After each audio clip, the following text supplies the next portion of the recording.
प्रार्थना करो ऊंची आवाज के साथ, आंखें बंद करके। वचनों के लिए प्रार्थना करो ऊंची आवाज के साथ, ऊंची ऊंची आवाज के साथ। मैंने बात करने के लिए बोला, अभी बात करने के लिए बिठा देना आप लोगों को।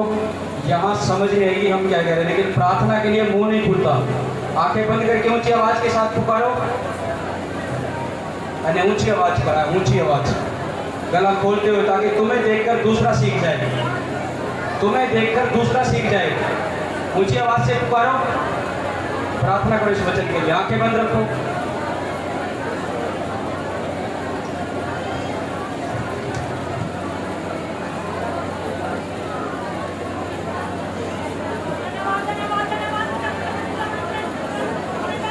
ऊंची आवाज से अपनी बाइबलें उठाकर सीधे ऊपर उठाकर ऊंची आवाज से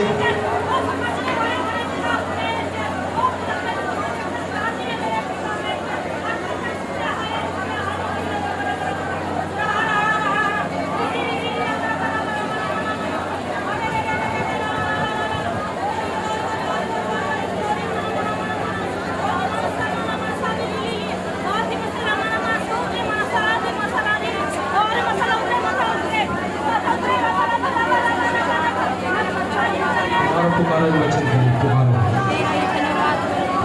बोलो आज का वचन मेरे जीवन में कई गुना बढ़कर फल को लेकर आए, और मैं इस वचन के अनुसार बना रहूं, बने रहूं। प्रभु यीशु मसीह इस वचन से मेरे जीवन में काम करे, और ये वचन मेरे लिए मार्ग बनकर आए, और मेरे रास्ते खुल जाए, मेरे रास्ते खुल जाए, मेरे रास्ते खुल जाए, मेरे रास्ते खुल जाए, मेरे रास्ते खुल जाए, मेरे रास्ते खुल जाए। प्रभु यीशु मसीह ये वचन मेरे जीवन में 100 गुना फल लेकर आए, 100 गुना फल लेकर आए, प्रभु यीशु के नाम में, आमीन। तारीफ करो ऊंची आवाज के साथ, तारीफ करो ऊंची आवाज के साथ, तारीफ करो, तारीफ करो। हालेलुया। बीच में किसी ने उठना है, किसी बच्चे ने उठा, अपने बच्चों को बिठाओ। जब तक वचन चलेगा कोई डिस्टर्ब नहीं करना, अपने पास बिठाओ, पकड़ के बिठाओ उसको जब तक वचन चलेगा। किसी ने बीच में उठना नहीं है, चाहे कोई बच्चा है चाहे कोई बड़ा हो। हालेलुया। फिर उठ रहे हैं, फिर उठ रहे हैं, इतना कहने के बावजूद भी। Hallelujah, hallelujah, hallelujah, hallelujah. मैं आपको बता रहा हूँ, परमेश्वर के वचन को बड़े ध्यान से आपने सुनना है। और आज मैं वचन से बता रहा हूँ, कितने लोग परमेश्वर की आशीष को चाहते हैं, क्योंकि मैं आपको बता रहा हूँ, आज्ञा में रहकर, आज्ञा में होकर जब हम चलते हैं तब प्रभु की आशीष हमारे ऊपर खुलती है। आमीन। आज बहुत से लोग ये सोचते हैं, आज बहुत से लोग ये बातें सोचते हैं कि हमारे ऊपर आशीष नहीं है। क्यों? क्योंकि शायद हो सकता है कि आज्ञा ना होने के कारण वो आशीष आपके ऊपर अभी तक ना खुली हो। Hallelujah, hallelujah. बाइबल इस बात को बोलते कि जब एक मनुष्य, जब एक विश्वासी आज्ञा में होकर अपना जीवन जीना सीख जाता है, उसके लिए हर एक पहाड़ जो है वो ढेर होता चला जाता है। आमीन। Hallelujah, hallelujah. चाहे वो पहाड़ आपकी बीमारी हो, चाहे वो पहाड़ आपकी गरीबी हो, चाहे वो पहाड़ आपकी कंगाली हो, चाहे कुछ भी हो, लेकिन जब आपका जीवन आज्ञा में होकर चलने वाला होगा परमेश्वर के प्रति, उस टाइम परमेश्वर आपके लिए रास्ते खोल देगा। आमीन।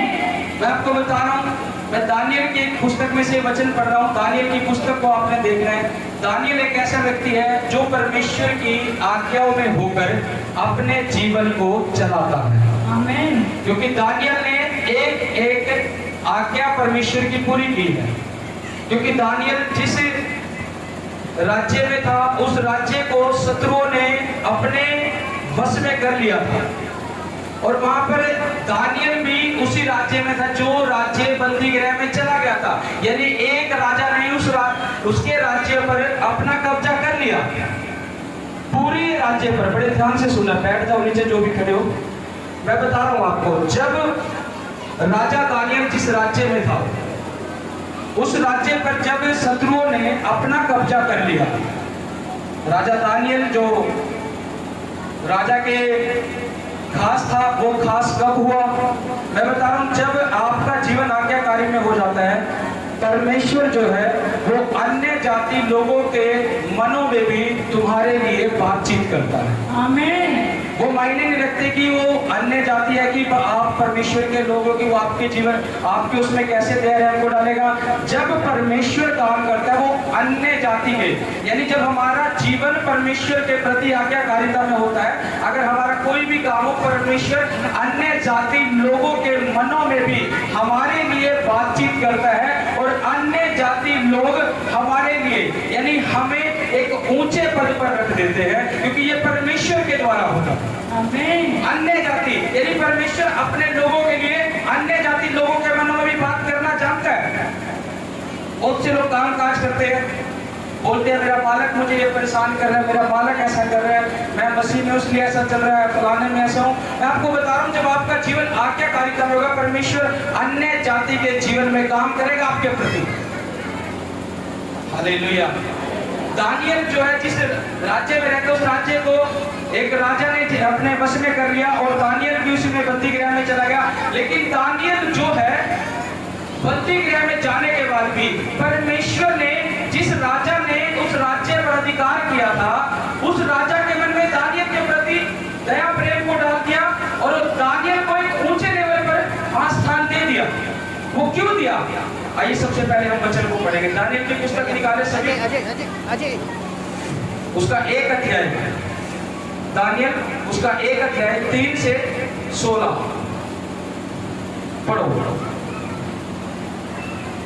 तब उस राजा ने अपने फौजों के प्रधान अशफनाज को आज्ञा दी कि इजरायली राजपुत्रों और प्रतिष्ठित पुरुषों में से ऐसे कई जवानों को ला जो निर्दोष, सुंदर और सब प्रकार की बुद्धि में प्रवीण और ज्ञान में निपुण और विद्वान और राज मंदिर में हाजिर रहने के योग्य हो और उन्हें कसदियों के शास्त्र और भाषा की शिक्षा दे। आमीन।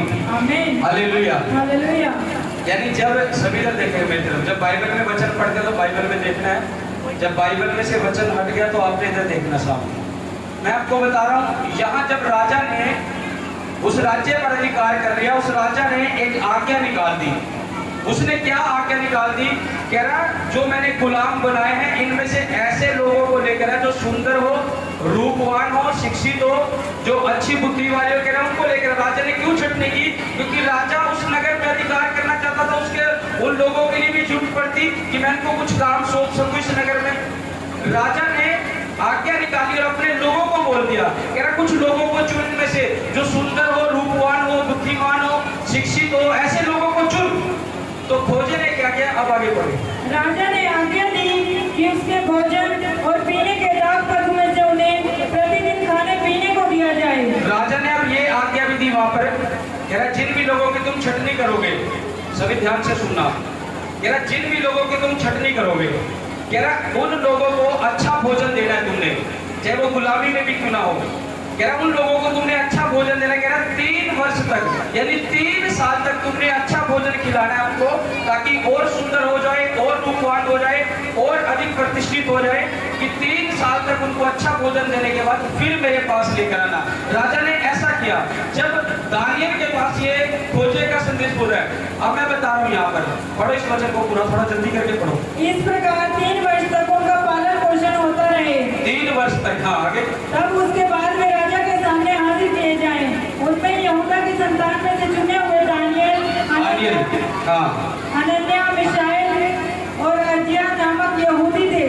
ये लोग जो है दानियल के बाद नाम बोलो क्या है? हनन्याह, उसके बाद मिशाएल, उसके बाद अज्जिया। इनके नाम बदल दिए गए थे। जो सदरक मेशक अबेदनगो था, दानियल का नाम भी बदल गया था। उन्होंने अपने देवताओं के ऊपर इनके नाम को रख दिया था राजा ने, जो परमेश्वर के लोग थे। यानी हम कुछ नाम रखते हैं, उस नाम का अर्थ होता है, किस नाम का अर्थ क्या है। जो उनका नाम था, राजा ने उनके नाम ही बदल दिए और अपने देवताओं के नाम पर उनके नाम मैच करके रख दिए वहां पर, क्योंकि वो राज्य जो वो गुलामी में चला गया था, वो गुलामी में चला गया था। और इन्होंने इनके नाम बदले और अपने देवताओं के नाम पर उनके नाम रख दिए। हाँ आगे पढ़ो। दानियल का नाम उसने बेल्तशस्सर, हनन्याह का शद्रक, मिशाएल का मेशक और अज्जिया का अबेदनगो रखा। ये सारे नाम बदले गए यहाँ पर। Hallelujah, hallelujah. हाँ आगे। परंतु दानियल ने अपने मन में ठान लिया कि वह राजा का भोजन खाकर और उसके पीने का अब यहाँ पर एक बड़ी बात है इस वचन में। दानियल ने राजा के खाने से साफ मना कर दिया, जबकि राजा बोल रहा था 3 साल तक, सभी ने देखेंगे, कह रहा 3 साल तक इनको अच्छा भोजन दो, दाखमदी दो, खाने को अच्छे दो, ताकि 3 साल तक और अधिक ये अच्छे से शरीर में बन जाए, अच्छे से देखने को लगे। लेकिन दानियल ने ये सब चीजें खाने से मना कर दी। वो क्यों मना कर दी? क्योंकि दानियल जो है वो परमेश्वर की आज्ञा में रहना जानता था कि मैं राजा का ऐसा भोजन खाकर अपने आप को अपवित्र नहीं कर सकता। लोग पूछते हैं जी हम ये खा सकते हैं जी, हम लोग खा सकते हैं जी। यहाँ दानियल ने राजा के भोजन से साफ मना किया। दानियल जानता था कि ये क्या मुझे खिला रहा है, और दानियल इस बात को जानता था कि ये मेरे परमेश्वर के विरुद्ध होगा, और अगर मैं ये चीज खा लूंगा तो मैं अपवित्र हो जाऊंगा। और जब इस वचन को हम आगे पढ़ते हैं, पूरा मैं ऐसे ही बता रहा हूँ, आपने घर जाकर पढ़ना है। जब आगे देखते हैं राजा दानियल ने क्या किया, दानियल ने बोला, कह रहा तुम मुझे साग पात दो, सिर्फ जो परमेश्वर के लोग खाया पिया करते थे। यानी आज लोग क्या करते हैं, अगर किसी को थोड़ा सा अच्छा मिल जाए वो परमेश्वर को भूलने लग जाते हैं। अगर कहीं से कुछ अच्छा लगने लग जाए, कुछ अच्छा मिल जाए, आज फलानी जगह ये है, आज झिगड़ा ये है, वो परमेश्वर को भूल जाते हैं, उसकी प्रार्थना को भूल जाते हैं। दानियल जानता था हम तो गुलामी में चले गए। दानियल ये भी कह सकता था कि मैं तो राजा का दिया हुआ खाना खाऊंगा, राजा ने तो अब कब्जा कर ही लिया नगर पर, अब तो मैं राजा के साथ मिलकर चलूंगा तो मेरे लिए यही भला होगा। दानियल ये सोच सकता था, लेकिन उसने अपने परमेश्वर को देखा। उसने ये नहीं देखा कि मैं अच्छा खा रहा हूँ, मैं राजा के साथ मिलकर चलूंगा तो मैं अच्छा खाऊंगा। उसने ये नहीं सोचा, उसने ये बात करी कि मैं राजा का दिया हुआ भोजन खाकर अपने आप को अपवित्र नहीं कर सकता, क्योंकि अगर मैंने अपने आप को अपवित्र कर लिया तो मैं परमेश्वर की नजरों में दोषी ठहरूं और परमेश्वर का दंड मेरे ऊपर आएगा।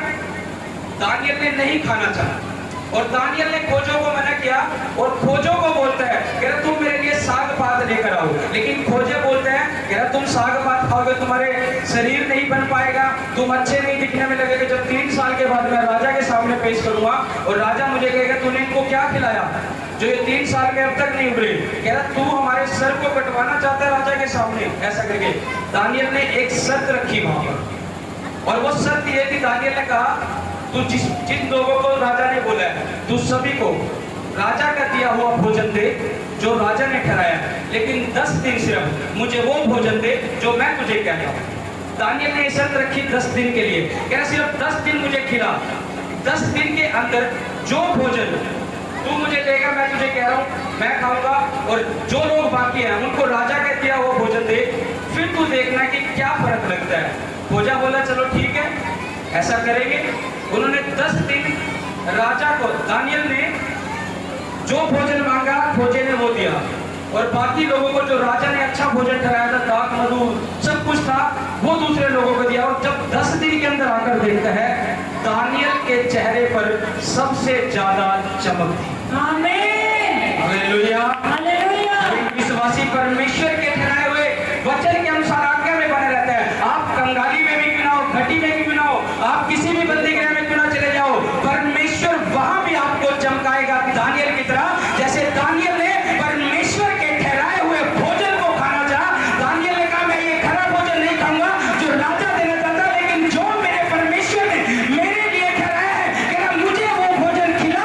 और फिर और दानियल ने जब परमेश्वर की ठहराई आज्ञा के अनुसार वो भोजन किया, उस टाइम 10 दिन के अंदर परमेश्वर ने उन सभी लोगों से उत्तम राजा जो दानियल ने जो भोजन ठहराया, दानियल का चेहरा चमक उठता। आमीन, हालेलुया, हालेलुया। ये आशीष जब आज्ञा में दानियल ने चला, दानियल सोच सकता है इस बात को कि मैं राजा के ठहराया हुआ भोजन खाऊं, राजा मुझे अच्छा देगा, लेकिन नहीं, उसने फिर भी वहां परमेश्वर की ही उसको मांगा कि मुझे मेरे परमेश्वर ने जो मुझे कहा, कह रहा मैं राजा का दिया हुआ भोजन खाकर मैं आज ये गलत खाऊंगा, मैं अपने आप को अपवित्र करूंगा, वो आज्ञा परमेश्वर की टूट जाएगी।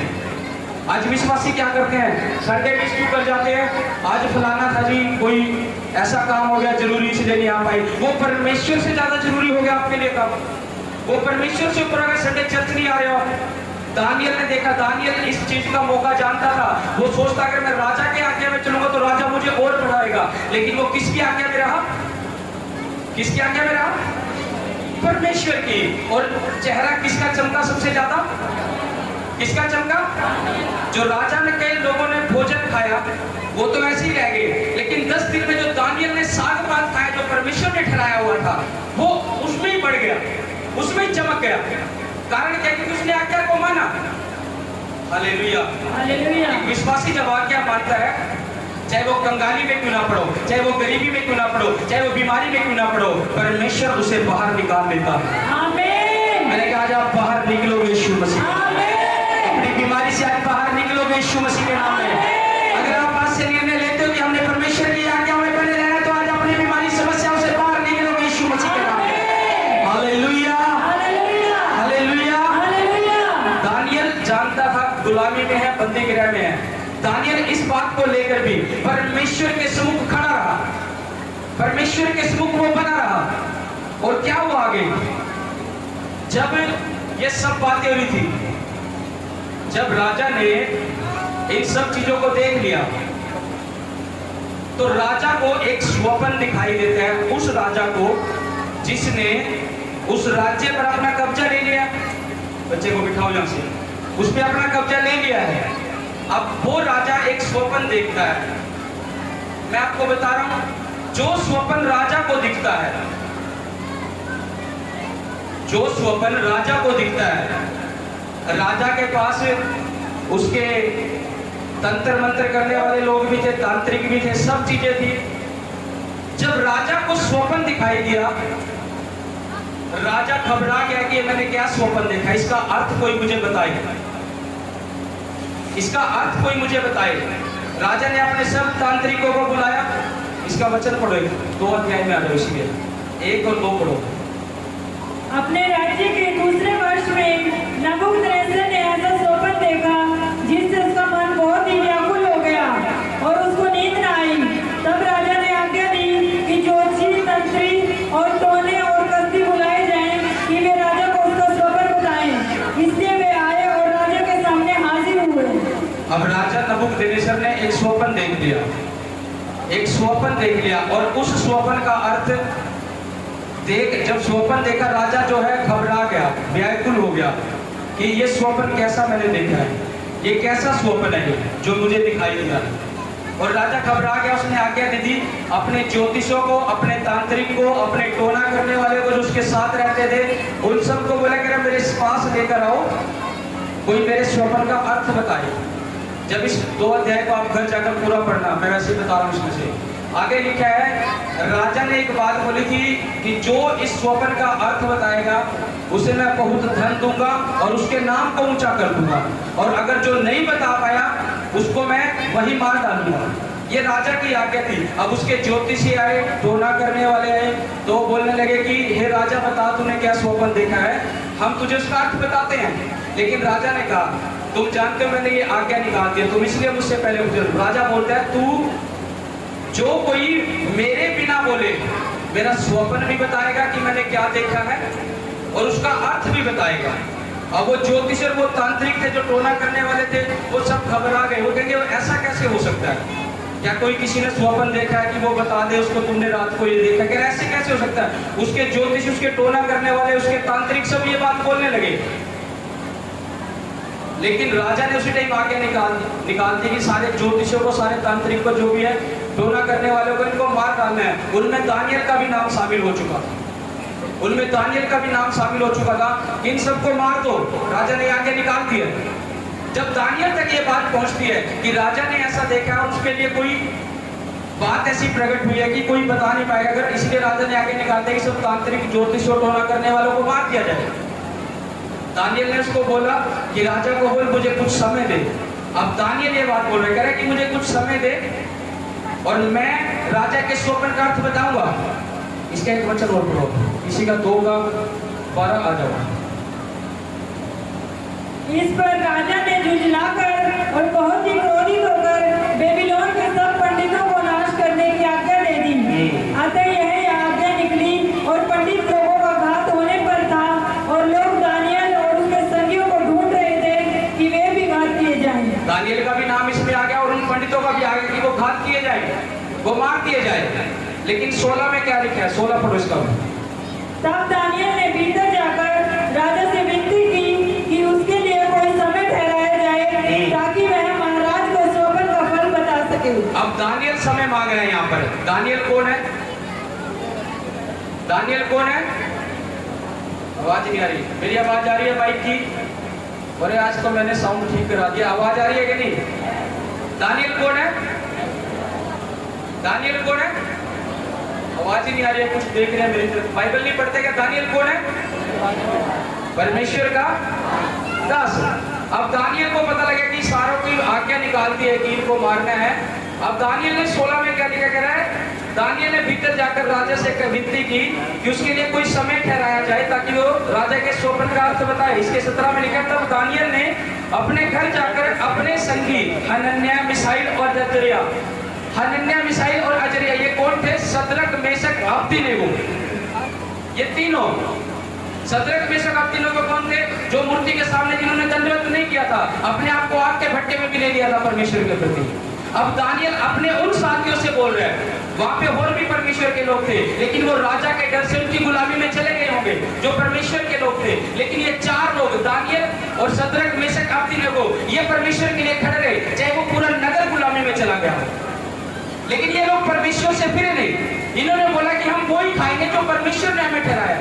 बाकी सभी लोग उसमें डर के मारे चले गए और सद्रक, मेशक, अबेदनगो ने राजा की मूर्ति के सामने दंडवत नहीं किया, वो खड़े रहते। अब दानियल इन्हीं से बात कर रहा है। दानियल जानता है ये परमेश्वर के डर में व्यक्ति है। आज विश्वासी बहुत है, लेकिन कौन परमेश्वर में कैसा चल रहा है ये उसकी आत्मा जानती है।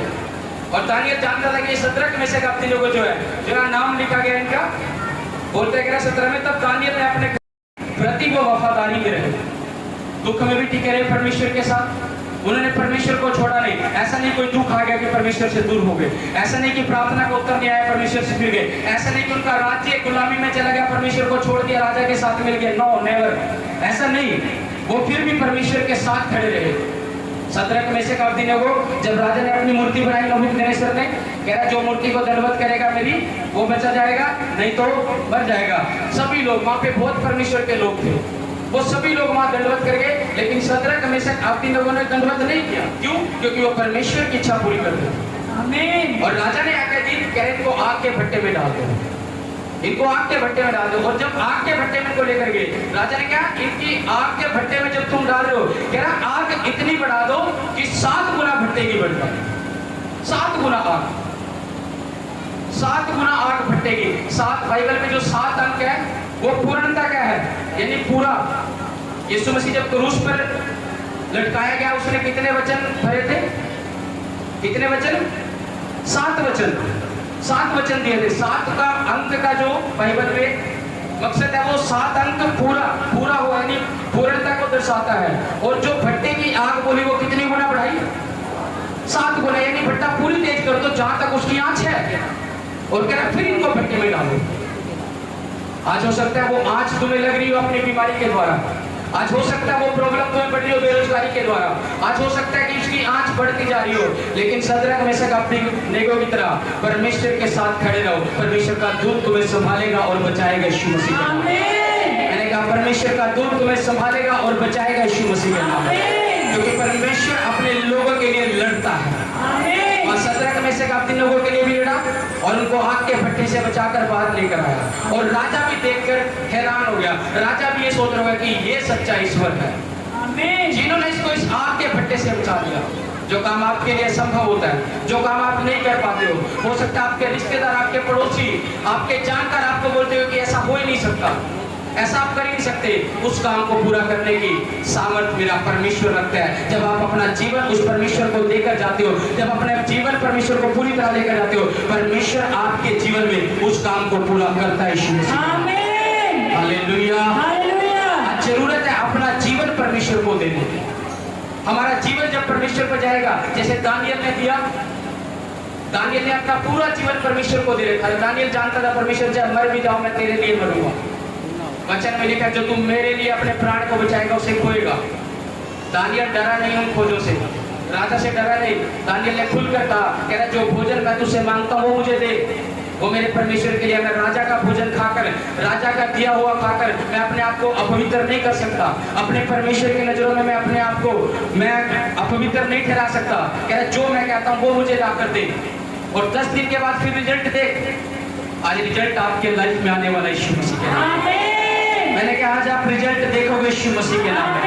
परमेश्वर के काम आपके लाइफ में पूरे होंगे यीशु मसीह के नाम में। Hallelujah, hallelujah, hallelujah. हालेलुया। गुलामी में जा रहा है राज्य, लेकिन दानियल कहाँ खड़ा है? जब राजा के शोभन का अर्थ बताया, इसी का वचन पढ़ो को 46 से पढ़ो, 2 को 46 से 48।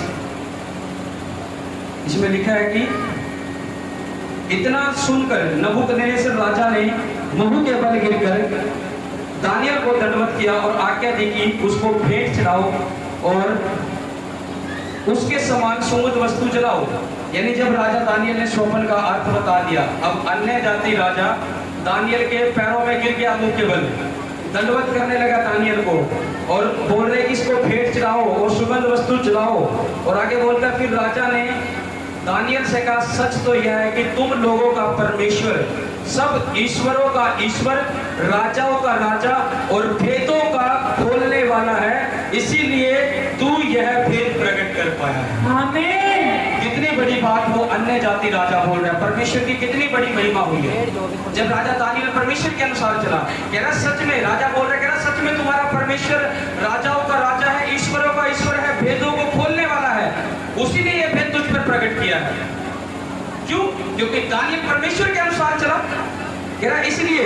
और बोलता है तब राजा ने दानियल को का पद बड़ा किया और उसको बहुत से बड़े बड़े दान दिए और यह आज्ञा दी कि वह बेबीलोन के सारे प्रांत पर हाकिम और बेबीलोन के सब पंडितों पर मुख्य प्रधान बने।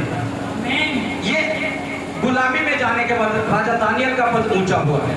कब हुआ? क्योंकि वो परमेश्वर की आज्ञा में है। एक विश्वासी जब तक आज्ञा में नहीं रहता, उसका पद ऊंचा नहीं किया जा सकता।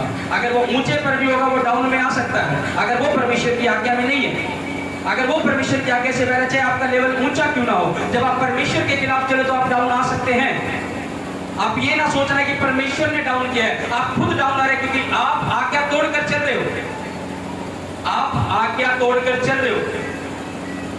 अगर ऊंचे पर भी हो तो डाउन में आओगे, अगर डाउन में हो, अगर आज्ञा में बने हो, फिर भी दानियल के समान ऊंचे जाओगे यीशु मसीह के नाम में। आज परमेश्वर ने बोला कि मेरी आज्ञा में बन। दानियल आज्ञा में बना रहा और जो आज्ञा दानियल की थी, जो परमेश्वर ने उसको दी थी, उसमें बने रहने के बाद उसका पद उस गुलामी में भी राजा ने ऊंचा कर दिया और परमेश्वर की भी महिमा दानियल ने राजा के मुंह से कराई। राजा बोल रहा सच में तुम्हारा परमेश्वर ही ईश्वरों का ईश्वर है, राजाओं का राजा है, भेदों को प्रकट करने वाला है, इसीलिए उसने तुझ पर यह भेद प्रकट किया। आमीन। Hallelujah, hallelujah. परमेश्वर आपको, जब एक विश्वासी को कुछ समझ नहीं आता, वो कंफ्यूजन में आता है कि मैं क्या करूं, कैसे बिजनेस को बढ़ाऊं, कैसे इस समस्या से बाहर निकलूं। आज क्यों विश्वासी कंफ्यूजन में रहता है? क्योंकि आत्मा उनके अंदर नहीं है। आत्मा नहीं है। परमेश्वर का नाम तो है लेकिन आत्मा नहीं है। अगर मुंह से सिर्फ तुम परमेश्वर का नाम लेते हो और मन तुम्हारे दूर है, मन यानी उसकी आज्ञा में नहीं है, मन यानी उससे प्रार्थना नहीं करने, सिर्फ संडे के विश्वासी बन के रह गए हैं। कुछ लोग तो संडे को भी दो संडे 3 संडे मिस कर जाएंगे, फिर संडे को आएंगे, नहीं अपनी इच्छा से चलते हैं। वो विश्वासी कभी भी परमेश्वर को खुश नहीं कर पाएगा। जो विश्वासी कंटिन्यू भवन में जुड़ा रहता है, जो उसके विश्राम दिन को, यानी सबसे बड़ी आज्ञा परमेश्वर ने बाइबल में दी है, कह रहा अपने पड़ोसी से प्रेम रख। और बोलता है, कह रहा कि निर्गमन 20 में लिखा, कह रहा है कि विश्राम दिन को भी पवित्र करके मान। यानी सब काम जो एक तरफ है, परमेश्वर का विश्राम दिन हमारे लिए है, जो परमेश्वर ने ठहराया है। मैंने बोला था कि हम चुने हुए लोग हैं प्रभु के। कौन है हम? कौन है हम? हम परमेश्वर के चुने हुए लोग हैं। परमेश्वर ने हमें चुना है और चुनाव उस व्यक्ति का किया जाता है जिस पर विश्वास होता है कि ये व्यक्ति कुछ कर पाएगा। जब इलेक्शन होते हैं, वोटिंग होते हैं, बहुत से उम्मीदवार खड़े होते हैं, लेकिन चुनाव एक का करती है कि नहीं जनता? एक का करती है कि नहीं? और करती भी ऐसे व्यक्ति का जिस पर विश्वास होता है, भरोसा होता है कि ये व्यक्ति कुछ कर पाएगा। होता है कि नहीं ऐसा? परमेश्वर के आप चुने हुए लोग हैं और परमेश्वर ने इसलिए चुना ताकि तुम परमेश्वर में कुछ कर पाओगे। अगर तुम परमेश्वर के साथ विश्वासघात करके चल रहे हो, आज भी परमेश्वर के तुम पर्दा रखकर चल रहे हो बातों में, तो तुम अपने आप को धोखा दे रहे हो। वो समय दूर नहीं है जिस समय परमेश्वर का क्रोध भड़केगा। Hallelujah, hallelujah. परमेश्वर की आज्ञा में बने रहना हमारे लिए जरूरी है। परमेश्वर ने हमें ठहराया, इसलिए परमेश्वर ने आदम को क्यों बनाया था? आदम को परमेश्वर ने क्यों बनाया था? आदम को इसलिए बनाया था ताकि परमेश्वर की महिमा करे वो। यह इसलिए बनाया था कि परमेश्वर को भूल के अपने काम काज में मस्त हो जाए, बिजी हो जाए, उसकी कोई प्रार्थना नहीं। इसलिए बनाया था आदम को। आदम को इसलिए बनाया था कि परमेश्वर को भूल के अपने काम काज में मगन हो जाए, अपने काम काज में चला जाए, खो जाए। आदम को इसलिए बनाया था परमेश्वर ने। और मैं बता रहा हूँ, आदम को ऐसे नहीं बनाया था। परमेश्वर ने मिट्टी को गूंजा था, काम किया था आदम के लिए। जब आप और मैं बनाए गए थे, परमेश्वर ने काम किया। पूरी उत्पत्ति गवाह इस बात की। बाकी जो सब वस्तुएं हैं वो मुंह के द्वारा सिंची गई। मुंह से बोला परमेश्वर ने, ये सब चीजें आप देख रहे हो जो, ये सब मुंह के द्वारा सिंची गई। लेकिन जो आदम था, जो मनुष्य था, वो कब परमेश्वर ने मिट्टी से खुद काम किया है, मिट्टी को गूंजा, उसे रूप दिया है। वो मुंह के द्वारा नहीं रचा गया आदम, उसको काम किया अपने हाथों के साथ परमेश्वर ने। आप और मैं ऐसे नहीं बने हैं, परमेश्वर ने काम किया हमारे अंदर, फिर जाकर हम बने हैं। और इसलिए बनाया ताकि हम परमेश्वर की महिमा कर सके। आदम को इसलिए बनाया था ताकि परमेश्वर की महिमा कर सके। आज आप और मैं आदम के ही वंश से चले आ रहे हैं। Hallelujah, hallelujah. इन बात को हल्के में ना रखो कि परमेश्वर को हम भूले बैठे हैं, कि परमेश्वर को हम भूले बैठे हैं। परमेश्वर ने हमारे अंदर काम किया है, मिट्टी से गूंजा है और हमारी नथनों में अपने श्वास को फूंका है, फिर हम जीवित प्राणी बने हैं। बाकी जो मछली है, सब कुछ है, परमेश्वर ने ऐसे ही बोल दिया, समुद्र जीव जल जंतुओं से भर जाए, वो भर गया। लेकिन आदम को मिट्टी से गूंदा, पहले काम किया आदम के ऊपर, फिर बनाया आदम को। Hallelujah, hallelujah. मुंह के द्वारा नहीं सिंचे गए। मुंह के द्वारा ये सब वस्तुएं जो आप देखते हो इस संसार में, इस कायनात में, वो सब मुंह के द्वारा सिंची गया, मुंह के शब्दों से। लेकिन आदम को जो है मिट्टी से गूंद कर, और बाइबल बोलते हैं अपने स्वरूप में। परमेश्वर ने कितना काम किया होगा जब आदम को बनाया होगा, कहे कि मैंने अपने स्वरूप में बनाया है। आज हम वो मनुष्य परमेश्वर को भूल जाते हैं सब चीजों को। Hallelujah, hallelujah. परमेश्वर ने इसलिए बनाया था ताकि ये मेरे कामों को कर सके। आज परमेश्वर को आपने इसलिए चुना। पूरी भीड़ में से इस संसार में बहुत से लोग हैं जो अभी तक प्रभु को नहीं जानते, लेकिन प्रभु ने आपका चुनाव किया है। चुनाव उस व्यक्ति का किया जाता है जिस पर विश्वास होता है कि ये कुछ काम कर पाए। आमीन। आप ऐसे नहीं बैठे हो यहाँ पर, अपने घरों से आप ऐसे नहीं निकल कर आए हो, आपने उस सच्चे खुदा को ऐसे नहीं जाना है। आपका चुनाव हुआ है पहले। परमेश्वर ने, प्रभु यीशु मसीह ने पहले आपको चुना है। वो इसलिए चुना ताकि तुम निकल कर उसकी महिमा के लिए संडे, उसके विश्राम दिन को उसकी संगति में बने रहकर बना सको। Hallelujah, hallelujah. हालेलुया। हालेलुया।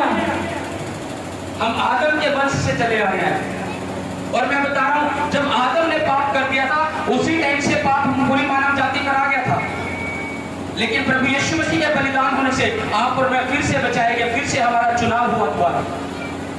परमेश्वर ने फिर से मौका दिया हमें ताकि हम फिर से उसकी खराई में चले। अगर आज भी हमारा जीवन पाप में है, अगर आज भी हम उस पाप में पड़े हैं, मैं बता रहा हूं, मैंने यूसुफ के जीवन से बताया था। जब यूसुफ था, जब बाइबल में देखते हैं हम उत्पत्ति की किताब में, यूसुफ के जीवन में लिखा गया कि जब पोतीफर की पत्नी उसके साथ व्यभिचार करने के लिए उसको बोलने लगी, यूसुफ वहां से भाग गया। यूसुफ वहां से भागा क्यों? क्योंकि यूसुफ के अंदर आत्मा था परमेश्वर का। यूसुफ के अंदर क्या था? और मैं बता रहा हूं, तब तक आज्ञा नहीं आई थी कि व्यभिचार एक पाप है। आज्ञा निर्गमन में आई है, आज्ञा निर्गमन में आई है। यूसुफ क्यों वहां से पहले भाग गया?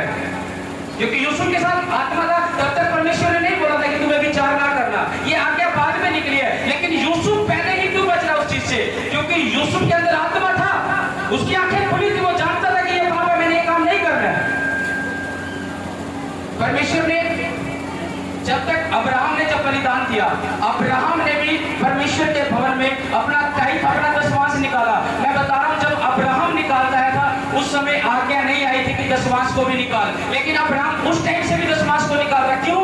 क्योंकि अब्राहम जो है आत्मा में था, वो जानता था परमेश्वर के लिए क्या काम करना है। मैंने आज्ञा नहीं आई थी तब तक। यूसुफ के पास व्यभिचार का मौका मिला, आज्ञा नहीं थी तब तक कि व्यभिचार कोई पाप है। यूसुफ व्यभिचार कर सकता था, परमेश्वर कुछ नहीं करता, क्योंकि उस समय आज्ञा नहीं थी। लेकिन यूसुफ वहां से भागा। क्यों भागा? क्योंकि आत्मा उसको लेकर चल रहा था। Hallelujah, hallelujah. और यहाँ अब्राहम जो अपना दशमांश प्रभु के लिए लेकर आ रहा, तब कोई आज्ञा नहीं थी दशमांश चढ़ाने की। लेकिन अब्राहम फिर भी दशमांश को दे रहा। क्यों? क्योंकि परमेश्वर की आत्मा के चलाए चला। हालेलुया। विश्वासी को इसलिए बनाया परमेश्वर ने ताकि उसकी महिमा कर सके। हम ऐसे नहीं चुने गए हैं कि हम आ रहे हैं जा रहे हैं और वो पुराने रीति रिवाजों में भी पड़े हैं, पुराने पाप भी हमारे अंदर चल रहे हैं कि परमेश्वर छोड़ देगा हमें। आज सब कुछ आज्ञा भी है, पहले आज्ञा भी नहीं थी, उस समय भी परमेश्वर के लोग उस चीज से बचे। जिनके अंदर परमेश्वर का आत्मा था वो बचे, वो बचाए गए। लेकिन अब आज्ञा भी है और आशीष भी है। अब लोग जो आज्ञा में बने रहते हैं उनका पद ऊंचा किया जाता है, जैसे दानियल का किया गया। Hallelujah, hallelujah. दानियल ऐसा व्यक्ति था, जब राजा ने ये आज्ञा भी निकाल दी थी कि जो कोई, उसने टाइम रखा कुछ दिन कुछ महीनों का, कि इतने दिन तक कोई भी अपने ईश्वर से प्रार्थना नहीं करेगा। अगर कोई प्रार्थना करता हुआ पाया गया तो उसको मार दिया जाएगा। दानियल राजा क्या करता था? दानियल यही बात करता था कि दानियल देखा कि परमेश्वर के सामने दिन में 3 बार वो जाता था, 3 बार परमेश्वर की हजूरी में बैठता था वो, और हजूरी में बैठकर परमेश्वर की, वो परमेश्वर के नाम को धन्य कह रहा था। जब राजा ने इसको पकड़ा और वो पकड़ा गया और उसे भूखे शेरों की मांग में डाल दे कि इसको मार दो, कि अब भी प्रार्थना करे, इसको मार डालो। लेकिन क्या हुआ? क्या वो शेर दानियल को निकल पाए? परमेश्वर ने उन शेरों का मुंह भी बंद कर दिया दानियल के लिए, उसे खा नहीं पाए, जबकि वो शेर भूखे थे।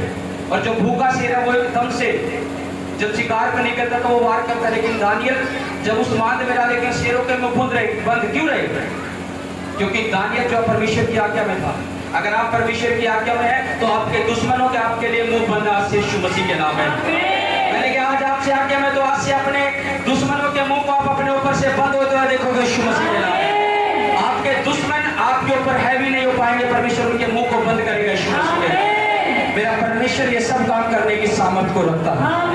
Hallelujah, hallelujah, hallelujah. ये सब काम परमेश्वर पूरा करने की सामर्थ रखता है। आज जरूरत है उसकी आज्ञा में बने रहने की। आज आपकी प्रॉब्लम समस्या बड़ी नहीं है। जब अन्य जाति राजा के मुंह से परमेश्वर निकलवा सकता है, दानियल को बोलता है तेरा परमेश्वर ही ईश्वरों का ईश्वर और राजाओं का राजा है और भेदों को प्रकट करने वाला है, तो वो आपके जीवन में भी काम करना चाहता है। आमीन, आमीन, आमीन, हालेलुया, हालेलुया। आज जरूरत है परमेश्वर आपके लिए काम करेगा और आपके जीवनों में काम करेगा। कितने लोग तैयार हैं?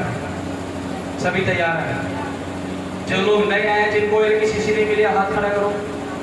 जिनको ऑयल की, जल्दी से दो दौड़ के देखा